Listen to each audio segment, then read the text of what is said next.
اعوذ باللہ من الشیطان الرجیم، بسم اللہ الرحمن الرحیم۔ آپ دیکھ رہے ہیں میرا YouTube channel the school education. میں ہوں ڈاکٹر مظہر اقبال۔ بڑے عرصے سے میں ایک چیز محسوس کر رہا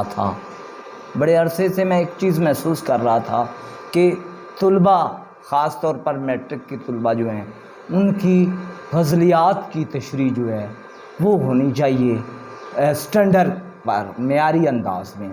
تو میں نے اچھی ایفرٹ کی ہے، آپ پر منحصر ہے اس سے آپ کتنا فائدہ اٹھائیں گے۔ میں آج نصاب میں شامل اردو غزلیات جو میٹرک کے طلباء کے لیے ہیں ان کی مختصر انداز میں تشریح کروں گا۔ اگر یہ تشریح آپ طلباء کر لیں گے تو ان کے پورے نمبر ملیں گے۔ ویسے قارئین ادب کے لیے بھی یہ ایک نادر نسخے سے کم نہیں۔ تو آج کی پہلی غزل ہم شروع کرتے ہیں۔ فراق گورکھپوری کی غزل ہے۔ سب سے پہلے تو ایک بات میں آپ کو یہ بتانا چاہوں گا کہ غزل کی تشریح کے شروع میں یہ پوچھا جاتا ہے کہ یہ کس کی غزل ہے، تو ایک نمبر آپ کو مل جاتا ہے۔ آپ نے ضرور شاعر کا نام لکھنا ہوتا ہے۔ تو شعر نمبر 1: سر میں سودا بھی نہیں، دل میں تمنا بھی نہیں، لیکن ترک محبت کا بھروسہ بھی نہیں۔ یہ فراق گورکھپوری کی غزل کا مطلع ہے، اور مطلع میں پہلے مفہوم لکھا جاتا ہے۔ آپ نے مفہوم لکھنا ہے: میرے دماغ میں کسی طرح کا کوئی شوق موجود نہیں، نہ ہی دل میں محبوب کے ملنے کی تمنا ہے، اگرچہ محبت ترک کر چکا ہوں لیکن اس بات پر دل کو یقین نہیں ہے۔ اب تشریح کی طرف آتے ہیں۔ فراق گورکھپوری کہتے ہیں: دل و دماغ پر پہلے جیسا جنوں سوار نہیں، اور محبوب سے ملنے کی آرزو اور تمنا بھی نہیں رہی۔ ترک محبت کا ارادہ کر چکا ہوں لیکن کیا کروں، اس بات پہ کامل بھروسہ بھی نہیں۔ اردو شاعری کا یہ انداز ہے کہ جب محبوب کے ظلم و ستم سے عاشق تنگ آتا ہے تو وہ اسے ترک تعلق کر بیٹھتا ہے، لیکن ترک تعلق کے باوجود اسے حاصل کرنے کی آرزو دل کے کسی نہ کسی کونے میں موجود رہتی ہے۔ عجب قسم کی دیوانگی پائی جاتی ہے۔ اس قسم کے خیال کو شعر میں بیان کیا گیا ہے۔ کسی شاعر نے کیا خوب کہا تھا: آصف، ہم نے ترک محبت کے باوجود محسوس کی ہے تیری ضرورت کبھی کبھی۔ اسی طرز کی کیفیت کو حسرت موہانی یوں پیش کرتے ہیں: حقیقت کھل گئی حسرت تیرے ترک محبت کی، اب تو وہ پہلے سے بھی بڑھ کر یاد آتے ہیں۔ اسی طرح ایک اور مقام پر حسرت موہانی کہتے ہیں: بھلاتا لاکھ ہوں لیکن وہ اکثر یاد آتے ہیں، الہی ترک الفت پر وہ کیوں کر یاد آتے ہیں۔ بڑی اہم بات ہے جس کا میں نے اضافہ کیا ہے، اس کو ہم فکری و فنی محاسن، عام طور پر شعراء ایسا نہیں کرتے، لیکن میں نے تشریح میں فکری و فنی محاسن کو ایک خاص ہیڈنگ کے تحت شامل کیا ہے۔ فراق گورکھپوری کی غزل کے مطلع میں ایک نفسیاتی الجھن پیش کی گئی ہے، اور شاعر نے مختصر بحر میں سلاست کے ساتھ اپنا مدعا بیان کیا ہے۔ تمنا اور بھروسہ بطور قافیہ استعمال ہوئے ہیں، بھی نہیں بطور ردیف استعمال ہوا ہے۔ یہ تھی فراق گورکھپوری کے مطلع کی تشریح۔ اب دوسرے شعر پر آتے ہیں۔ دوسرا شعر ہے: ایک مدت سے تیری یاد بھی نہ آئی ہمیں، اور ہم بھول گئے ہوں تجھے ایسا بھی نہیں۔ پہلے اس کا مفہوم بیان کیا جاتا ہے۔ ہاں، یہ بات یاد رکھیں، وہاں پر ایک شعر ہوتا ہے، صرف 2-4 شعر نہیں ہوتے۔ یہ تو میں ویسے پوری غزل کی تشریح کر رہا ہوں، تو اس سے آپ نے کہنا ہے کہ یہ فراق گورکھپوری کی غزل کا شعر ہے۔ عرصہ گزر گیا، مجھے اپنے محبوب کی یاد نہیں آئی، لیکن اس کا ہرگز یہ مطلب نہیں کہ ہم تجھے بھول گئے ہیں۔ تشریح: محبوب کی یاد عاشق کی تنہائی کا اثاثہ ہوتی ہے۔ ہر وقت محبوب کو یاد کرنا عاشق کا وظیفہ قرار پاتا ہے، لیکن کبھی کبھی ایسا بھی ہوتا ہے کہ اس کی یاد وقتی طور پر تخیل سے محو ہو جاتی ہے، جیسا کہ میر تقی میر کے خیال میں یاد ان کی اتنی خوب نہیں، میر باز آ پھر وہ نداں جی سے بھلایا نہ جائے گا۔ اگر وقتی طور پر کچھ وقت کے لیے محبوب کی یاد دل سے اتر بھی جائے تو پھر اس کا یاد آنا ضروری ہوتا ہے۔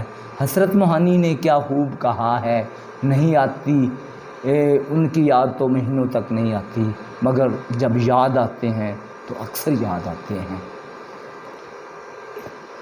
حقیقت کھل گئی حسرت تیرے ترک محبت کی، اب تو وہ پہلے سے بھی بڑھ کر یاد آتے ہیں۔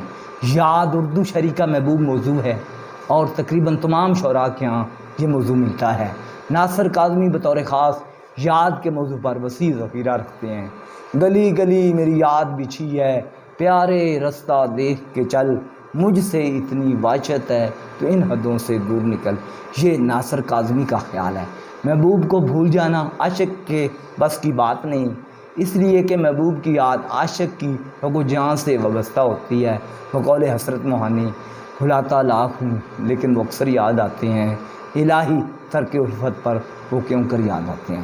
فکری و فنی محسن، فراق گورکھپوری کے اس شعر میں ایسا بطور قافیہ اور بھی نہیں بطور ردیف استعمال کیا گیا ہے۔ مختلف ضمائر کی تکرار، مثلا تیری، ہمیں، ہم، تجھے نے شعر میں معنوی رنگ پیدا کیا ہے۔ یہ تھی دوسرے شعر کی تشریح۔ اب تیسرے شعر کی طرف آتے ہیں۔ یوں تو ہنگام میں اٹھاتے نہیں دیوانہ عشق، مگر اے دوست کچھ ایسوں کا ٹھکانہ بھی نہیں۔ پہلے اس کا مفہوم بیان کرتے ہیں۔ مفہوم سے پہلے ایک بات ذہن میں رکھیں کہ آپ نے یہ ضرور لکھنا ہے کہ شاعر کا نام فراق گورکھپوری ہے۔ محبت کرنے والے عام طور پر خاموشی سے اپنی دنیا میں مست رہتے ہیں، لیکن کبھی کبھار ایسا ہوتا ہے دیوانگی جب حد سے بڑھ جائے تو ہنگامہ برپا کر دیتے ہیں۔ تشریح، شاعر کہتا ہے عشق کی مرض کے دیوانے جب دیوانگی کے حد سے گزر جاتے ہیں تو ہنگامہ برپا کر بیٹھتے ہیں اور ان کی حالت دیوانوں جیسی ہو جاتی ہے۔ ابن انشا نے کیا خوب کہا تھا، جب شہر کے لوگ نہ رستہ دیں کیوں نہ بن میں جا بس رام کریں، دیوانوں کی سی نہ بات کرے تو اور کرے دیوانہ کیا۔ عام طور پر خاموشی سے محبوب کی یاد میں غرق رہنا عشق کا وتیرہ ہوتا ہے، اس لیے ان سے کسی قسم کی ہنگامہ آرائی ممکن نہیں ہوتی۔ کبھی کبھار ہیجانی کیفیت میں غیر معمولی ہنگامے بھی برپا کر سکتے ہیں۔ عام طور پر یہ لوگ دنیا کے ہنگاموں سے دور اپنی دنیا بسا لیتے ہیں۔ بقول ابن انشا، وحشی کو سکون سے کیا مطلب، جوگی کا نگر میں ٹھکانہ کیا۔ فکری و فنی مباحث کی طرف آتے ہیں۔ شاعر نے دیوانہ عشق جیسی خوبصورت ترکیب استعمال کی ہے۔ جب دو الفاظ سے کوئی مرکب بنے اسے ہم ترکیب کہتے ہیں۔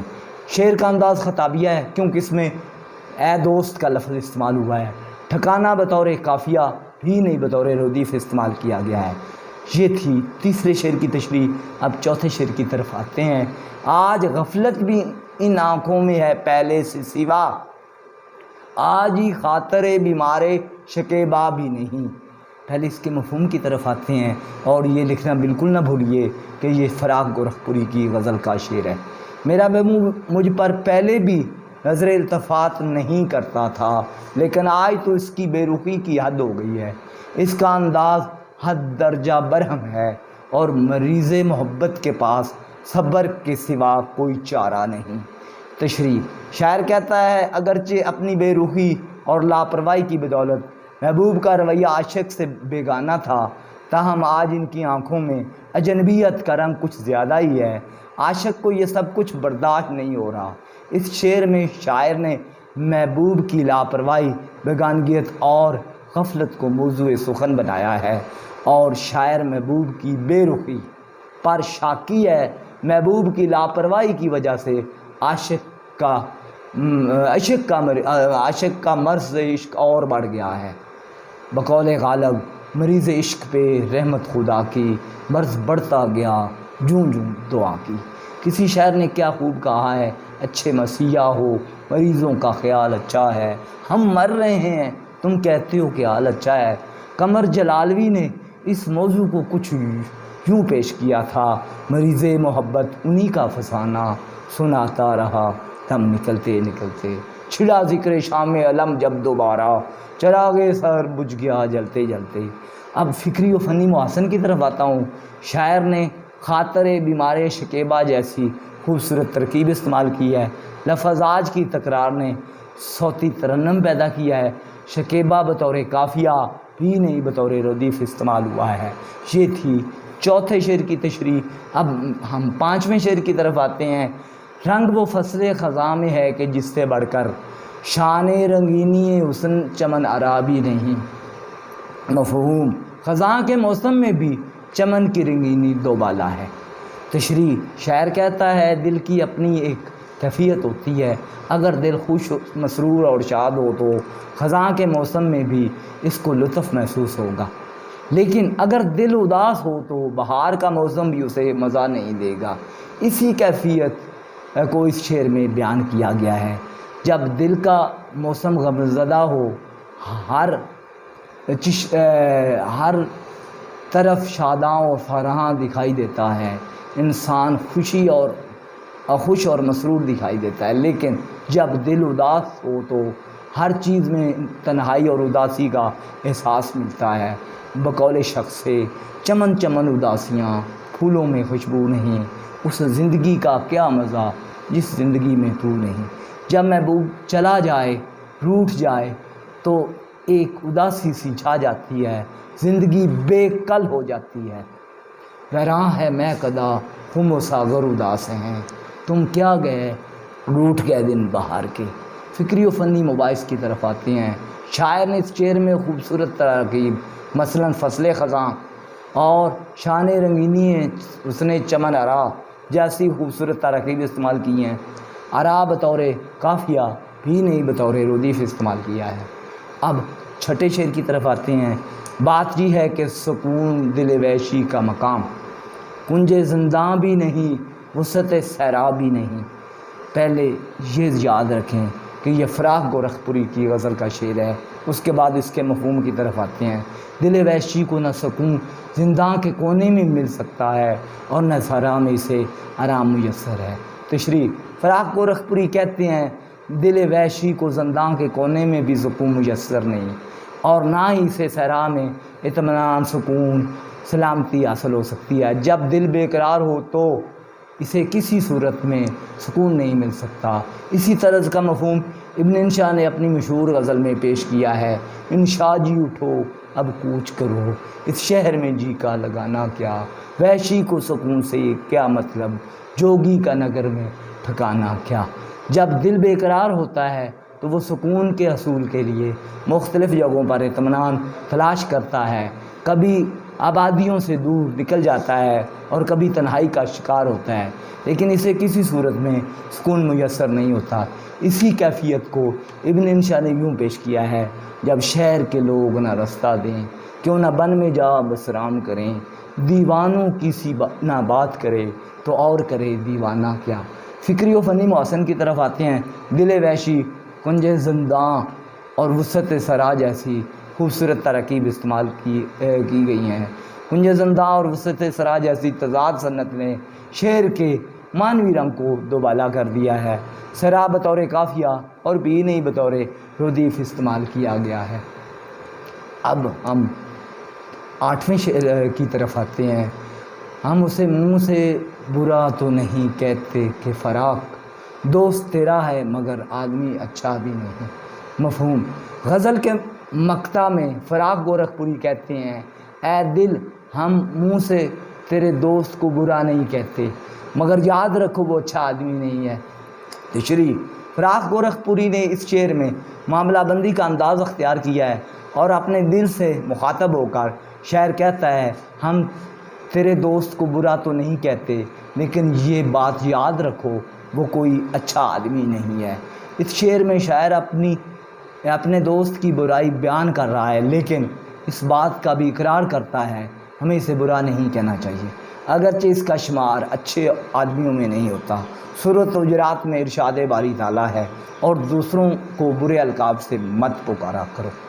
فکری و فنی مباحث، مقطع میں شاعر نے اپنے تخلص کو خوبصورتی سے استعمال کیا ہے، برا اور اچھا صنعت تضاد ہے، معنوی رنگ پیدا کیا ہے، مقطع کا انداز خطابیہ ہے۔